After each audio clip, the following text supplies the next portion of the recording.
Hi there, I'm Bindi Egden, the Head of Marketing at Kiwi insurtech company Journey, and I'm lucky enough to be here today with Glenn Renwick, who has kindly let me pick his brains from his Monica home. Glenn was with American insurance giant Progressive for 32 years and was CEO for more than half of that time. And he built it into a $20 billion revenue auto insurer. It's actually now approaching $40 billion in revenue. Glenn is also on the board of the world's largest health insurer, United Healthcare. A Kiwi at heart, Glenn is now spending more time back here since retiring from Progressive. Glenn is an absolute wealth of knowledge, and we're incredibly grateful that you've taken the time to chat today and share your journey, pun intended, and your experiences with us. So thank you, Glenn. You're welcome. Our chat will be split into 5 segments. This is the first one, which will be an exploration of Glenn's 16-ish years as CEO of Progressive.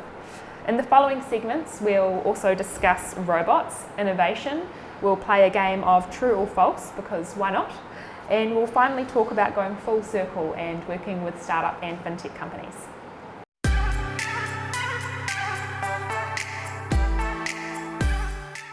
So I guess there's no better place to start than with your journey from growing up in New Zealand and moving over to the USA.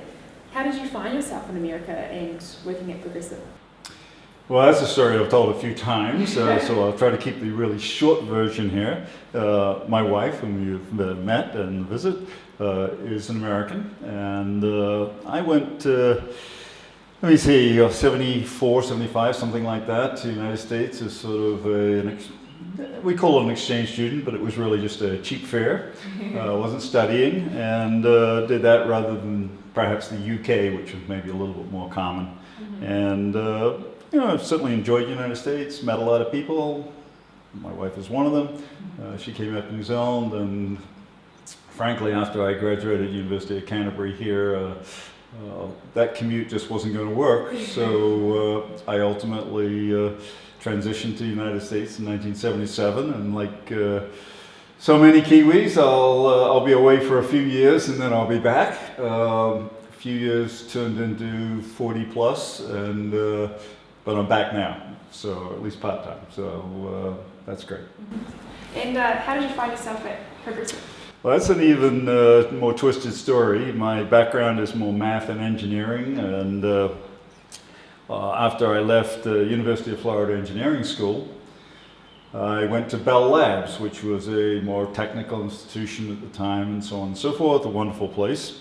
And then I did some consulting, which was a great way to round out sort of a business education, which I hadn't really formally acquired. And along the way, I met an individual who was quite compelling in his own right, but he wanted to build a great company based on a great culture. Had a start in auto insurance, and the likelihood of me joining an auto insurance company seemed about to be the last thing on a list of over 1,000 things I could do. But nonetheless, obviously we now know that that was a pretty compelling story, and I joined Progressive in '86, and ultimately I think I joined a company that was really dedicated to creating a great culture, taking an industry that was a little bit sort of in the dark ages at times, and doing some very innovative things to it that would be in the best interest of consumers, etc.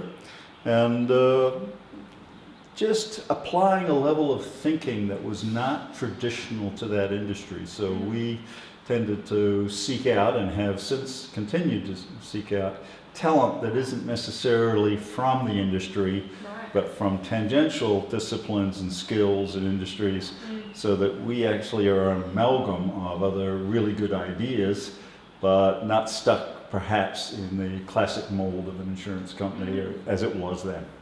And I'd like to think I played a little part in that. Interesting. And so you moved your way through Progressive, starting from the office floor. Do you have any advice for insurance executives on how to navigate their own way to the top?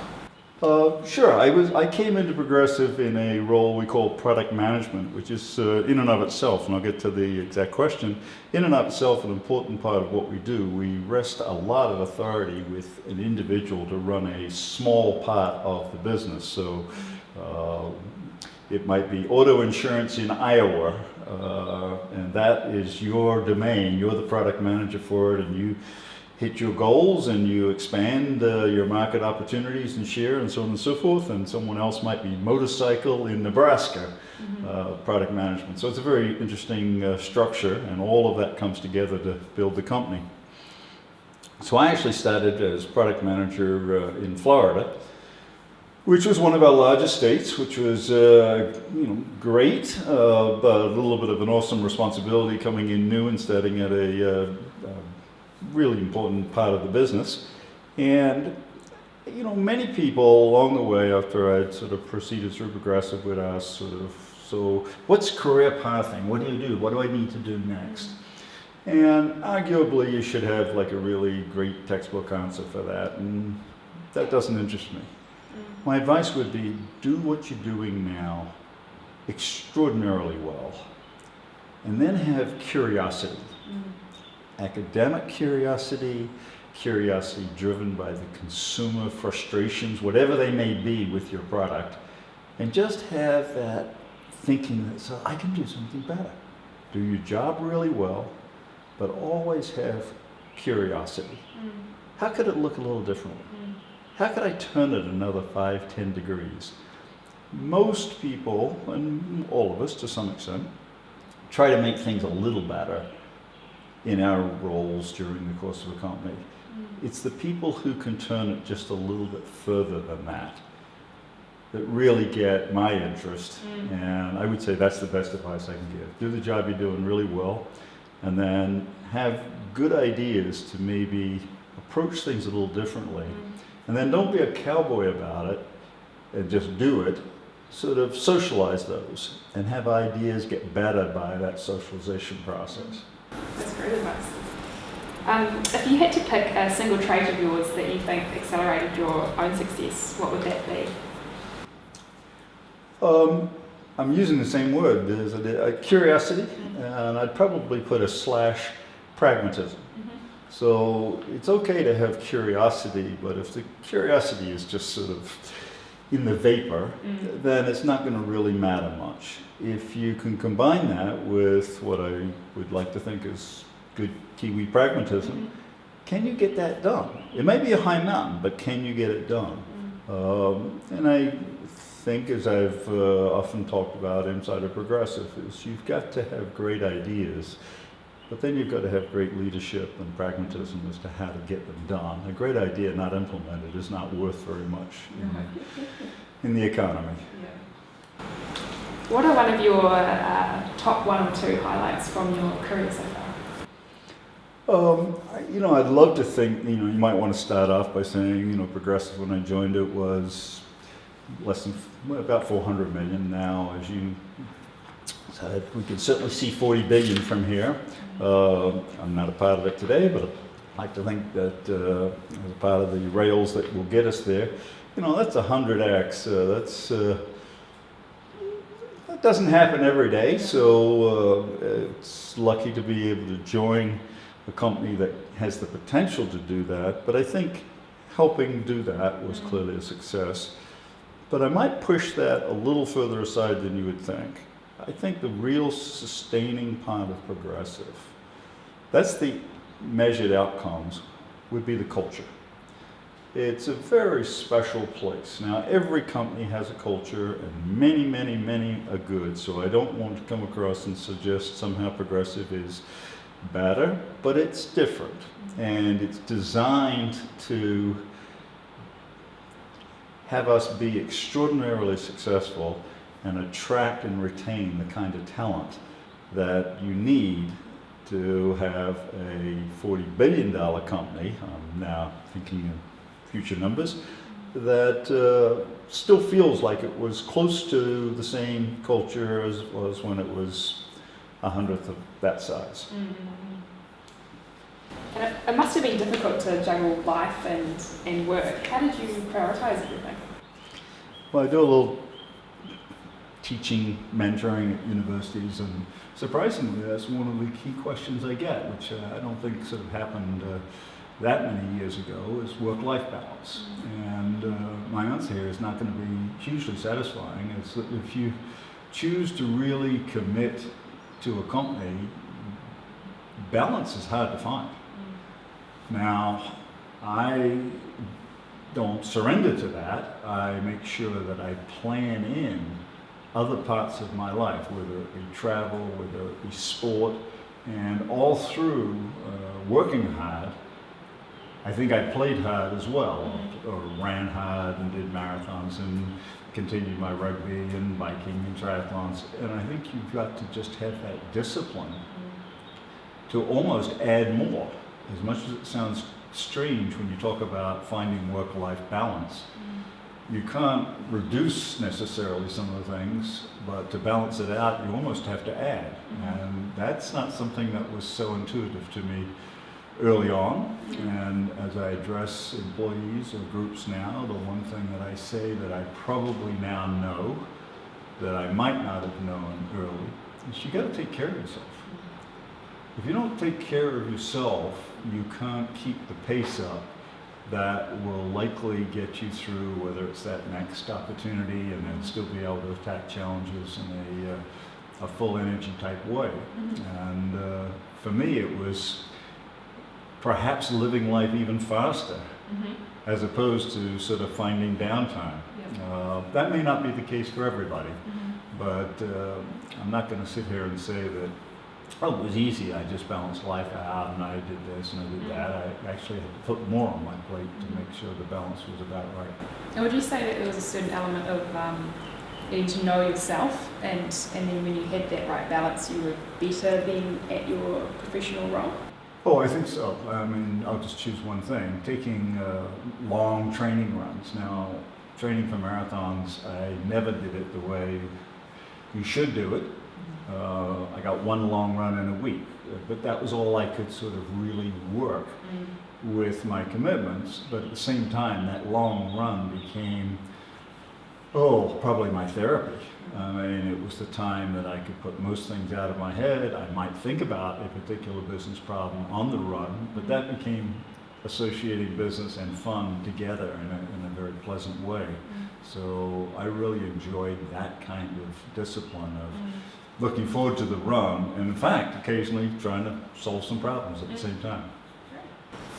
If you were CEO of an insurance company again today, what is the first thing you would do?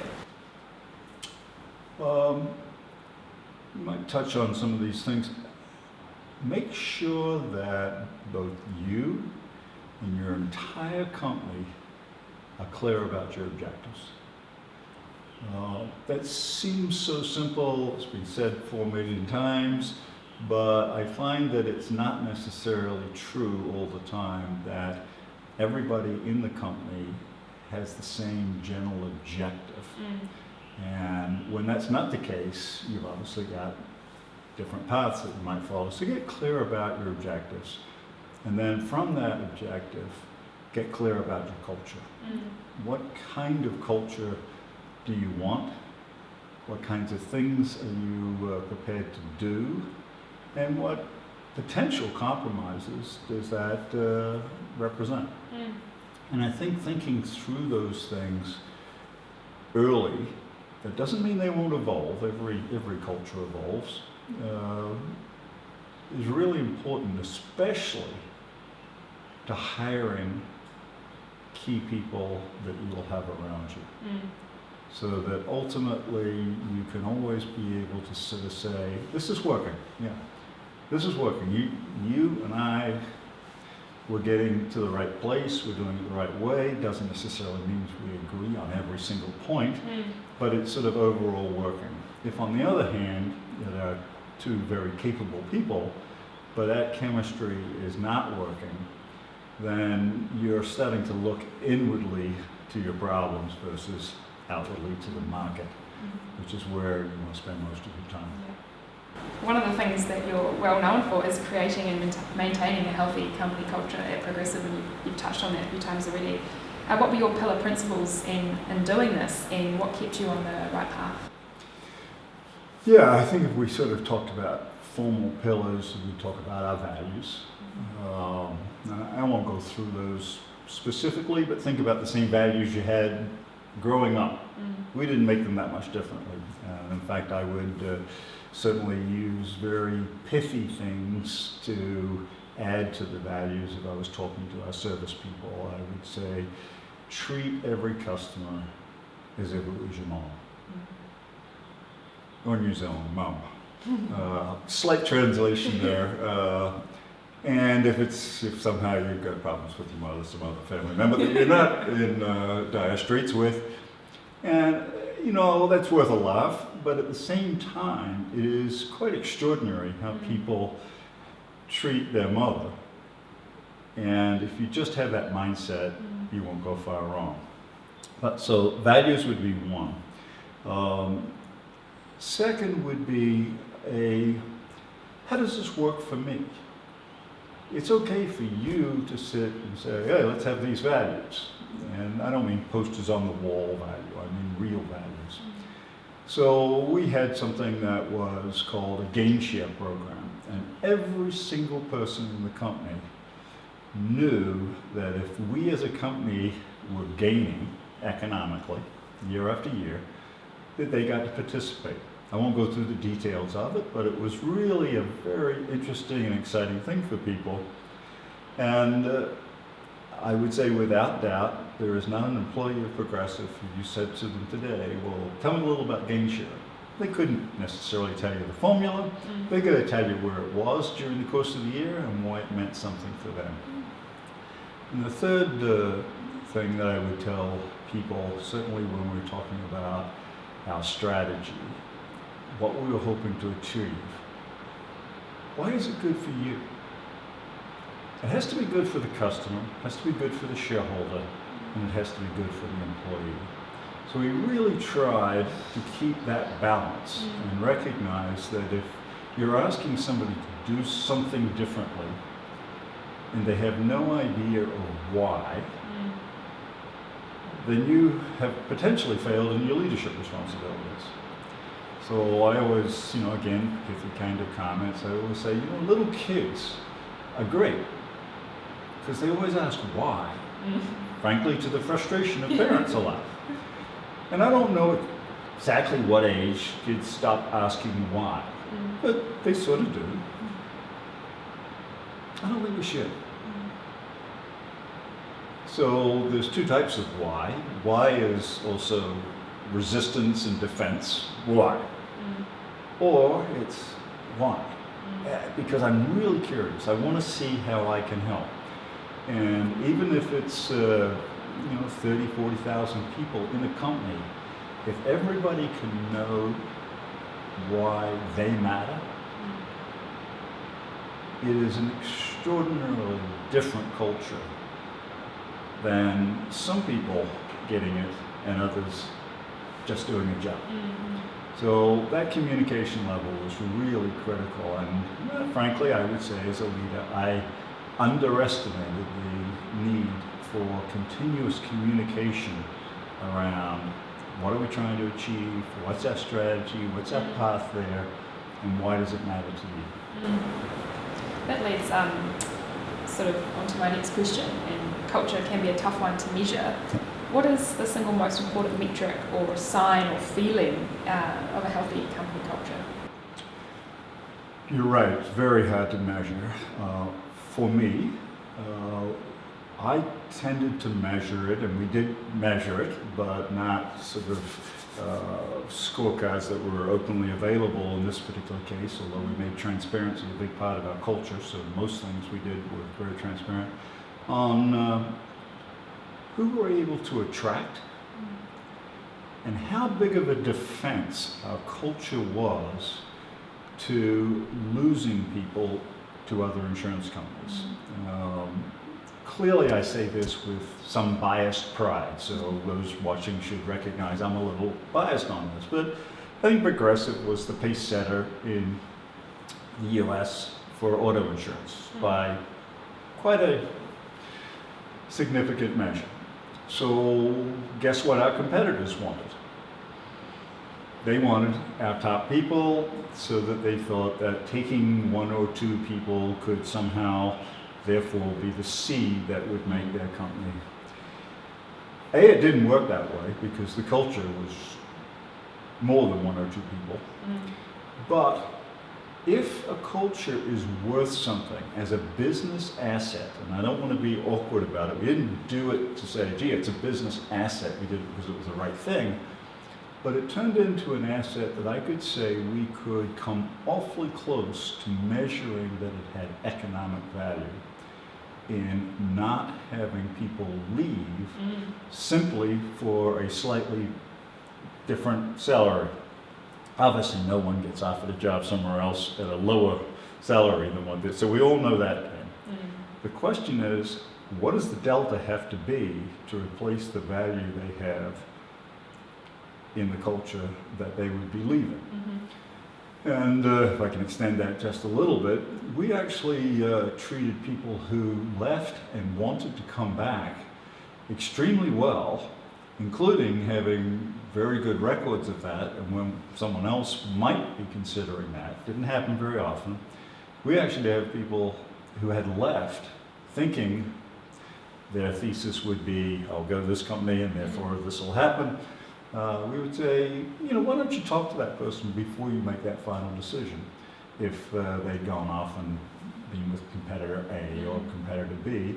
And again, it was just a way of saying, rather than us, management per se, saying, oh, think about it, or whatever. Yeah, here's someone who actually did that. They thought similar to you. Now they came back.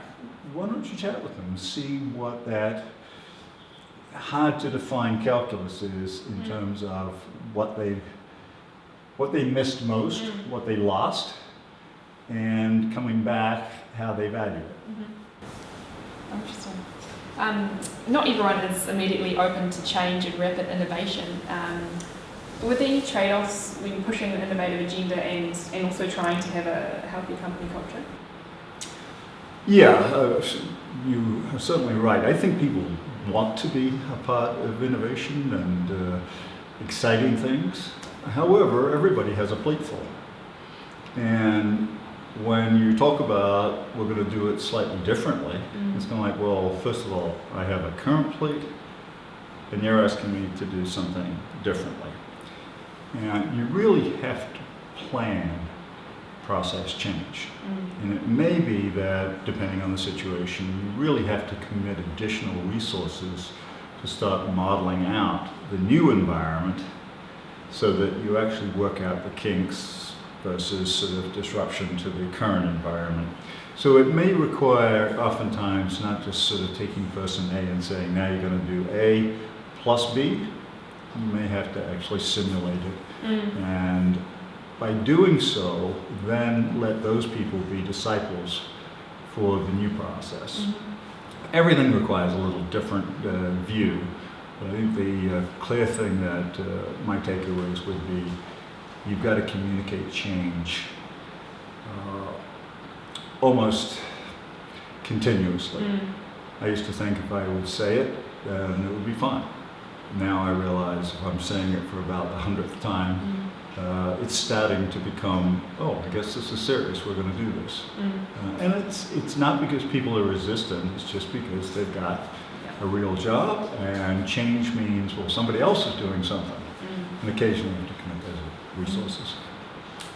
Okay, so my last question to round off the first segment, what have you missed most about New Zealand?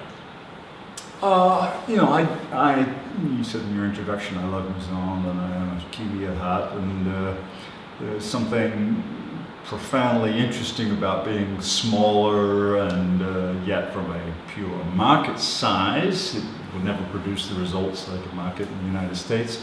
So rather than sort of saying I miss anything, both environments, the United States and New Zealand, have offered great advantages to me. But we talk culture mostly through this segment. The Kiwi culture is equally hard to define, but it's very real. And I think I missed that at times more than I let on. So great to be back. Okay, so that's it for the first segment of 5. Thank you so much, Glenn. There were so many gems in there, and it's only the first segment. Keep your eyes peeled for the second segment, where we'll be talking about the evolution of insurance distribution, including, of course, robo-advice.